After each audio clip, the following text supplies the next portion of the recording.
ಕರ್ನಾಟಕ ರಾಜ್ಯದಲ್ಲಿ ಕಲಬುರಗಿ ಕೇಂದ್ರವಾಗಿಟ್ಕೊಂಡು ರಾಜ್ಯವ್ಯಾಪಿ ಪ್ರಸಾರವಾಗ್ತಾ ಇರುವ ಯಶಸ್ವಿ ಮತ್ತು ಜೈ ಭೀಮ್ ಟಿವಿಯಲ್ಲಿ ಶ್ರಾವಣ ಮಾಸದ ನಿಮಿತ್ತವಾಗಿ ಬುದ್ಧ ಬಸವ ಅಂಬೇಡ್ಕರ್ ಅವರ ಪ್ರವಚನವನ್ನು 27/7/2025ರಂದು ಶ್ರಾವಣ ಮಾಸ 24 ಆಗಸ್ಟ್ ವರೆಗೆ ಮಾನವನ ಪರಿವರ್ತನೆಗಾಗಿ ಬುದ್ಧ ಬಸವ ಅಂಬೇಡ್ಕರ್ ಅವರ ಅನುಯಾಯಿಗಳು ದಿನನಿತ್ಯ ತಪ್ಪದೆ ಬೆಳಿಗ್ಗೆ 9 ರಿಂದ 10 ಗಂಟೆವರೆಗೆ ಹಾಗೂ ರಾತ್ರಿ 9 ರಿಂದ 10 ಗಂಟೆವರೆಗೆ ಯಶಸ್ವಿ ಟಿವಿ 840ರಲ್ಲಿ ಜೈ ಭೀಮ್ ಟಿವಿಯಲ್ಲಿ 509ರಲ್ಲಿ ಇನ್ ಕೇಬಲ್ನಲ್ಲಿ ಏಕಕಾಲಕ್ಕೆ ಪ್ರಸಾರವಾಗುತ್ತದೆ.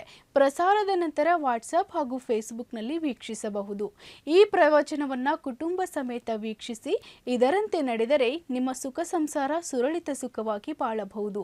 ಈ ಪ್ರವಚನದಲ್ಲಿ ಸತ್ಯ, ಧರ್ಮ, ನ್ಯಾಯ, ನೀತಿ ಒಳಪಟ್ಟಿರುತ್ತದೆ ಹಾಗೂ ಮಾರ್ಗದರ್ಶಕವಾಗುತ್ತದೆ. ವೀಕ್ಷಿಸಬಹುದು. ಬಸವಂ ಭಕ್ತಿಗೆ ಮೂಲಂ ಬಸವಂ ಜಂಗಮಲೋಲಂ ಬಸವಂ ಕಾಲಂಗೆ ಕಾಲ ನನುಪಮಶೀಲಂ ಬಸವ ರಕ್ಷಿಪುದೆನ್ನ ಸಂಗನ ಬಸವ. ಓಂ ಶ್ರೀ ಗುರು ಬಸವಲಿಂಗಾಯ ನಮಃ. ಶರಣರೇ, ಇವತ್ತಿನ ದಿವಸ ಶ್ರಾವಣ ಮಾಸದ ಪ್ರಯುಕ್ತ ಆರಂಭದ ದಿನಗಳಲ್ಲಿ ಶರಣರ ಜೀವನ ಚರಿತ್ರೆ, ಅವರ ಅನುಭವ, ಅರಿವು, ಆಚಾರ ವಿಚಾರಗಳಿಂದೊಡಗೂಡಿದ ಅನೇಕ ಪ್ರವಚನ ಮಾಲಿಕೆಗಳನ್ನು ಪ್ರಸಾರ ಮಾಡಬೇಕು ಅಂತ ಯಶಸ್ವಿ ಹಾಗೂ ಜೈ ಭೀಮ್ ಚಾನಲ್ ಸಂಕಲ್ಪ ಮಾಡಿರುವುದರಿಂದ ಶ್ರಾವಣ ಮಾಸದ ಪ್ರಯುಕ್ತ ಪ್ರತಿನಿತ್ಯ ಈ ಪ್ರವಚನ ಮಾಲಿಕೆ ನಿರಂತರವಾಗಿ ನಡೆದುಕೊಂಡು ಬರ್ತಾ ಇದೆ. ಈ ಕಾರ್ಯಕ್ರಮದ ವಿಶೇಷವಾದ ಹೆಸರು ವಚನ ಜ್ಯೋತಿ. ಪ್ರತಿದಿನ ಒಂದೊಂದು ವಚನಕ್ಕೆ ವಿಶೇಷವಾದ ವ್ಯಾಖ್ಯಾನವನ್ನು ನೀಡುವುದರ ಮೂಲಕ ನಾವು ವಚನ ಜ್ಯೋತಿ ಕಾರ್ಯಕ್ರಮವನ್ನು ಮುನ್ನಡೆಸ್ತಾ ಇದ್ದೇವೆ. 12ನೇ ಶತಮಾನದಲ್ಲಿ ಬಸವಾದಿ ಶರಣರ ವೈಚಾರಿಕ ಕ್ರಾಂತಿ, ವಚನ ಚಳುವಳಿ, ಅವರು ಹಾಕಿಕೊಂಡಂಥ ನೂರಾರು ಯೋಜನೆಗಳು, ಸಾಮಾಜಿಕ ಸುಧಾರಣೆ, ಪ್ರಗತಿ, ಬದಲಾವಣೆ ಕುರಿತು ಮಾಡಿದಂಥ ಹೋರಾಟ ಅದ್ಭುತವಾದದ್ದು. ಒಂದು ಕಡೆ ವಚನ ಕ್ರಾಂತಿ, ಮತ್ತೊಂದು ಕಡೆ ವೈಚಾರಿಕ ಕ್ರಾಂತಿ, ಮತ್ತೊಂದು ಕಡೆ ಸಾಮಾಜಿಕ ಕ್ರಾಂತಿ. ಕ್ರಾಂತಿಗಳ ಮಹಾಪೂರವೇ ಕಲ್ಯಾಣದಲ್ಲಿ ಆಗಿದೆ. ಕೊನೆಗೆ ಕಲ್ಯಾಣ ಕ್ರಾಂತಿಯಾಗುವುದರ ಮೂಲಕ ಕಲ್ಯಾಣದ ಅಧಪತನ ಆರಂಭಗೊಂಡು ಬಿಜ್ಜಳನ ಕೊನೆ ಮತ್ತು ಸಾಮ್ರಾಜ್ಯದ ಕೊನೆ ಆಗುವಂಥ ಸಂದರ್ಭ ನಿರ್ಮಾಣವಾಯಿತು.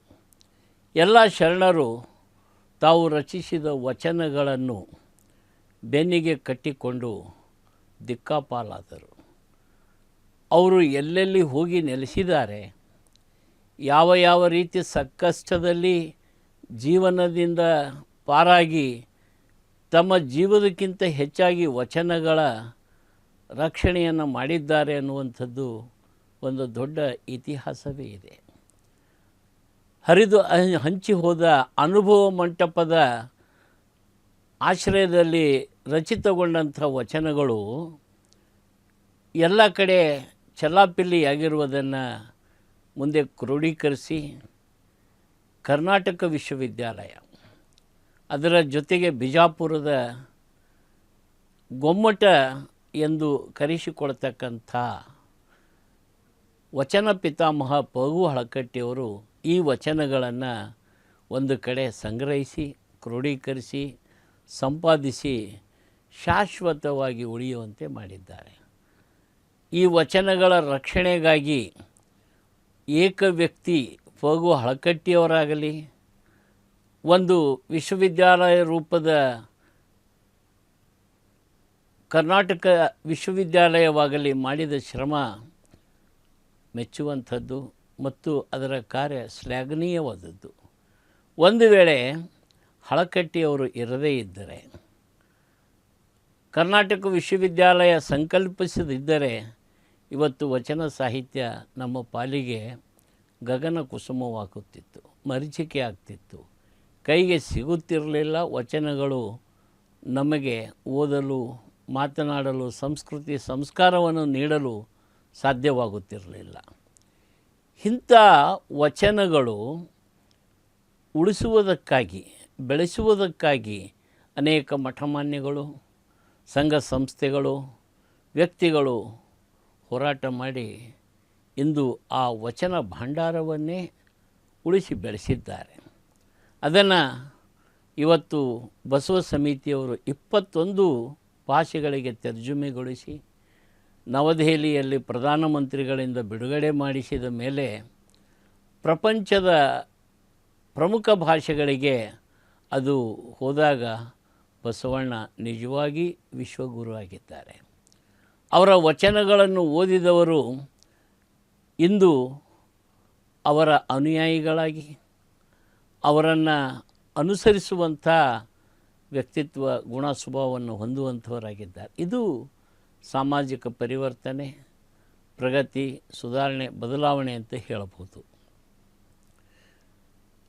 ಬಸವಣ್ಣನವರು ಕರ್ನಾಟಕದಲ್ಲಿ ಹುಟ್ಟಿರುವುದರಿಂದ, ಕನ್ನಡ ಭಾಷೆಯಲ್ಲಿ ವಚನಗಳು ರಚನೆ ಮಾಡಿರುವುದರಿಂದ ಕೇವಲ ಕಲ್ಯಾಣ ಕರ್ನಾಟಕಕ್ಕೆ ಸೀಮಿತವಾಗಿ ಉಳಿದು 700-800 ವರ್ಷಗಳ ಕಾಲ ಕಳಿಬೇಕಾಯಿತು. ಅಜ್ಞಾತವಾಸದಲ್ಲಿದ್ದಂಥ ಈ ವಚನ ಸಾಹಿತ್ಯ ಇಂದು ಬೆಳಕಿಗೆ ಬಂದು ವಿಶ್ವಮಾನ್ಯ ಸಾಹಿತ್ಯವಾಗಿ, ವಿಶ್ವಗುರು ಆಗಿ ಅವರು ಪರಿವರ್ತಿಸಲಿಕ್ಕೆ ಕಾರಣ ಏನು ಅಂತಂದರೆ ಅವರು ಬಿಟ್ಟು ಕೊಟ್ಟು ಹೋದಂಥ ವಿಚಾರಗಳು.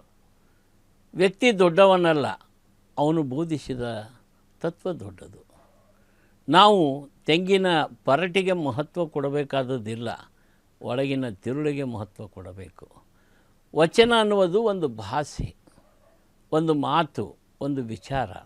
ಆದರೆ ಅದರ ಮೂಲಕ ಶಾಶ್ವತವಾದಂಥ ಮಾನವ ಕಲ್ಯಾಣದ ಜೀವನ ಮೌಲ್ಯಗಳನ್ನು ಬಿಟ್ಟುಕೊಟ್ಟು ಹೋಗಿದ್ದಾರೆ. ಸಕಲ ಜೀವಾತ್ಮರಿಗೆ ಲೇಸು ಬಯಸುವ ಇಂಥ ಅಮೂಲ್ಯವಾದಂಥ ವಿಚಾರಗಳನ್ನು ಇವತ್ತಿನ ದಿವಸ ಅರಿವು ಆಚಾರದ ಮೂಲಕ, ಬದುಕು ಬರಹದ ಮೂಲಕ, ಮಾನವ ಕಲ್ಯಾಣಕ್ಕಾಗಿ, ಜನಕಲ್ಯಾಣಕ್ಕಾಗಿ, ಲೋಕಹಿತಕ್ಕಾಗಿ ಈ ವಚನಗಳನ್ನು ನಾವು ಎಲ್ಲ ಕಡೆ ಪ್ರಚಾರ ಮಾಡಬೇಕಾಗಿದೆ. ಆಚಾರ, ವಿಚಾರ, ಪ್ರಚಾರ ಅನ್ನುವಂಥದ್ದು 3 ಶಬ್ದಗಳಿವೆ. ನಮ್ಮ ಅರಿವು ಆಚಾರಕ್ಕೆ ತರಬೇಕು, ಆ ವಿಚಾರ ಎಲ್ಲ ಕಡೆ ಬಿತ್ತಬೇಕು ಮತ್ತು ಬಹುದೊಡ್ಡ ಪ್ರಚಾರ ಕೊಡಬೇಕು. ನಾವು ಇಂದಿನ ದಿನಗಳಲ್ಲಿ ಒಳ್ಳೆಯದನ್ನು ಮಾತನಾಡುವವರು, ಒಳ್ಳೆಯದನ್ನು ಕೇಳುವವರು, ಒಳ್ಳೆಯದನ್ನು ನೋಡುವವರು ನೋಡುತ್ತಿಲ್ಲ, ಸಿಗುತ್ತಿಲ್ಲ. ಒಳ್ಳೆಯದನ್ನು ತಿರಸ್ಕರಿಸಿ ಕೆಟ್ಟದನ್ನು ವೈಭವೀಕರಿಸುವ ಕೆಲಸ ಪತ್ರಿಕೆಗಳು, ಮಾಧ್ಯಮಗಳು, ಸಮಾಜ ಮಾಡ್ತಾ ಇರುವುದರಿಂದ ಕೆಟ್ಟದ್ದನ್ನೇ ಪ್ರೀತಿಸುವಂಥ ಜನ ಹೆಚ್ಚಾಗಿದ್ದಾರೆ. ಅದನ್ನೇ ನೋಡುವಂಥ ಕಣ್ಣುಗಳು ಹೆಚ್ಚಾಗಿವೆ, ಭಾವನೆಗಳು ಹೊಲಸಾಗುತ್ತಿವೆ, ಸಮಾಜ ಕೆಟ್ಟು ಹಳ್ಳ ಹಿಡಿದು ಹೋಗುತ್ತಿದೆ. ಇಂಥ ಸಂದರ್ಭದಲ್ಲಿ ಕೆಲವು ಮಾಧ್ಯಮಗಳು ಬುದ್ಧ, ಬಸವ, ಅಂಬೇಡ್ಕರ್ ಮುಂತಾದ ಮಹಾನುಭಾವರ ವಿಚಾರಗಳನ್ನು ಪ್ರಚಾರ ಮಾಡುವುದಕ್ಕಾಗಿ ಸಮಯವನ್ನು ಕೊಡ್ತಾ ಇರುವಂಥದ್ದು ನಿಜಕ್ಕೂ ಸ್ತುತ್ಯ ಹಾಗೂ ಪ್ರಶಂಸನಾರ್ಹ. ಅಂಥ ಕೆಲಸವನ್ನು ಯಶಸ್ವಿ ಚಾನಲ್, ಜೈ ಭೀಮ್ ಗದೆ ಚಾನಲ್ ಇವತ್ತು ಸಂಕಲ್ಪಿಸಿ ಶ್ರಾವಣ ಮಾಸದಲ್ಲಿ 1 ತಿಂಗಳ ಪರ್ಯಂತರ ವಚನಗಳಿಗೆ ಪ್ರಚಾರ ಕೊಡಬೇಕು. ವಚನ ಸಂಸ್ಕೃತಿ, ಶರಣ ಧರ್ಮವನ್ನು ಬೆಳೆಸಬೇಕು ಅನ್ನುವ ಸಂಕಲ್ಪದಿಂದ ವಚನ ಜ್ಯೋತಿ ಕಾರ್ಯಕ್ರಮವನ್ನು ಪ್ರಾರಂಭಿಸಿದೆ. ಭಾಳ ಜನರಿಗೆ ವಚನಗಳು ಪಚನವಾಗುತ್ತಿಲ್ಲ.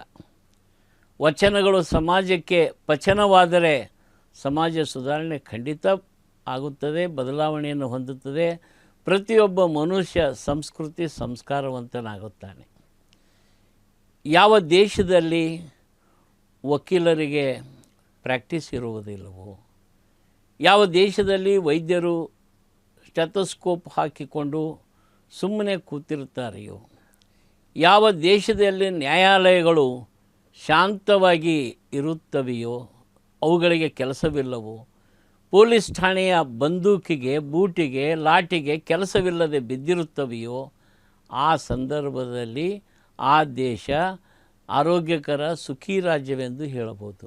ಎಲ್ಲಿ ವಕೀಲರಿಗೆ, ವೈದ್ಯರಿಗೆ, ನ್ಯಾಯಾಲಯಗಳಿಗೆ, ಪೊಲೀಸರಿಗೆ ಪುರ್ಸೊತ್ತಿಲ್ಲ ಅಂದರೆ ಅಲ್ಲಿ ಅಪರಾಧೀಕರಣ ಅಧಿಕವಾಗ್ತಾ ಇದೆ ಅಂತ. ಇಂಥ ಅಪರಾಧೀಕರಣವನ್ನು ತಡೆದು ಅತ್ಯುನ್ನತವಾದಂಥ ಸಮಾಜ ಸುಧಾರಣೆಯನ್ನು ಮಾಡ್ತಕ್ಕಂಥ ವಿಚಾರಗಳನ್ನು ಇವತ್ತು ಮಾಧ್ಯಮಗಳು ಪ್ರಚಾರ ಮಾಡಬೇಕಾಗಿದೆ. ಆ ಕೆಲಸವನ್ನು ಯಶಸ್ವಿ ಟಿ ವಿ ಚಾನಲ್ ಯಶಸ್ವಿಯಾಗಿ ಮಾಡ್ತಾ ಇರುವುದರಿಂದ ಮೊದಲನೇ ದಿವಸ ಅವರಿಗೆ ಎಲ್ಲ ಶುಭಗಳನ್ನು ಹಾರೈಸಿ, ಇನ್ನು ನಾಳೆಯಿಂದ ಪ್ರತಿದಿನ ಒಂದು ವಚನದ ಮೇಲೆ ವ್ಯಾಖ್ಯಾನವನ್ನು ಮಾಡ್ತಕ್ಕಂಥ ಕೆಲಸವನ್ನು ನಡೀತದೆ. ಪ್ರವಚನ, ಮೌಲಿಕವಾದಂಥ ವಿಚಾರಗಳು ಈ ವಚನ ಜ್ಯೋತಿ ಕಾರ್ಯಕ್ರಮದಲ್ಲಿ ಮೂಡಿ ಬರಲಿ.